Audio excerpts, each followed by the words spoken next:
And the Reserve Bank of India has joined the fight against the coronavirus pandemic with all guns blazing.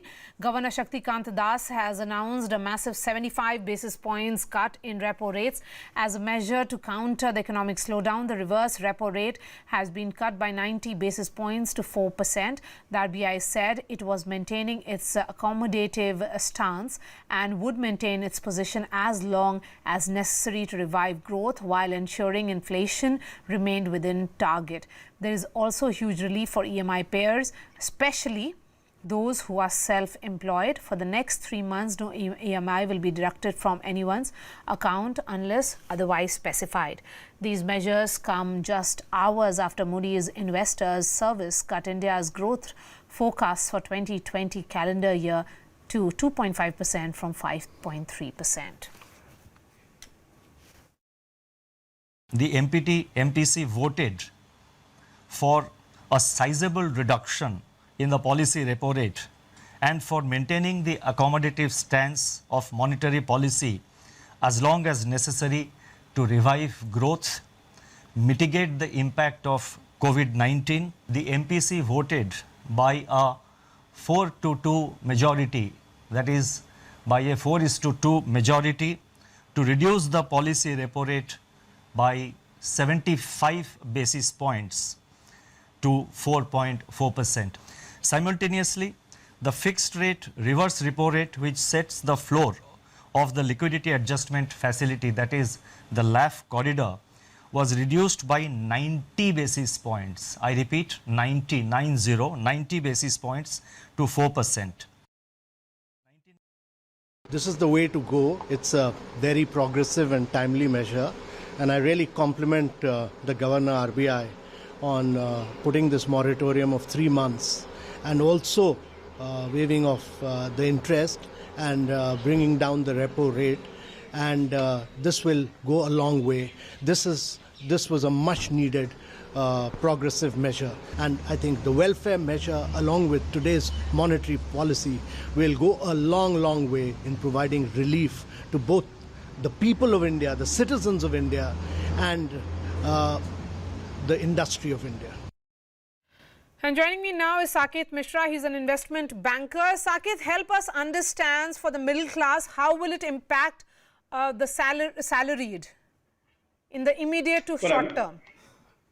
Hi, Maria. I think immediately it helps people. Anybody who's got money coming in from salaries doesn't have to use it for EMIs.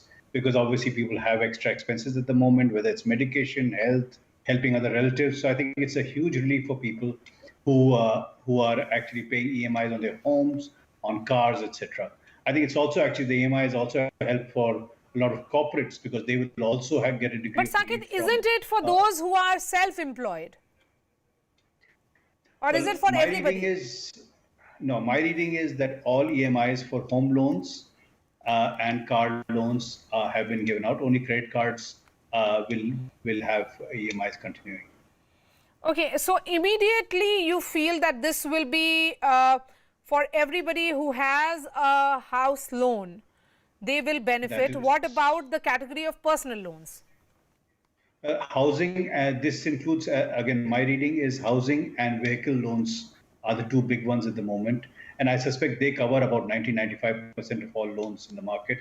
What this perhaps needs further clarification, again, although anecdotally I've been getting a different story, is that even personal loans are seeing relief from EMIs. So I've been actually talking to a couple of microfinance companies who are lending to the salaried class with small loans. They are all trying their best to actually dovetail it with the RBI's direction, help people out with a 3-month EMI moratorium also. So I suspect it's a signal that's been given and it will be fairly widespread and will cover, I think, on average, at least somewhere between 85 to 90% of all loans in the market. And how will it impact the banks?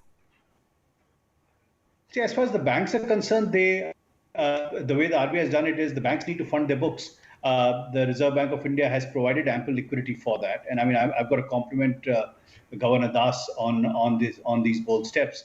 So I don't think it will necessarily impact banks. It will push back the savings a little bit somewhat. So for 3 months, they will not actually be collecting interest, etc. But that will hopefully be made up once this crisis is over. And Saket, this decision that has been taken, I would say it has been taken at the right time. When are you getting the sense that, and particularly it is coming at a time when that decision also has been taken by the Moody's Investor Service, which has cut India's growth forecast for 2020 calendar. Of course, this is an impact that is happening all over the world because of the coronavirus pandemic. From 5.3%, it has been cut to 2.5% now. As far as the EMIs are concerned, it will have an impact on every salaried person. Correct me and my assessment. No, I think assessment is absolutely right.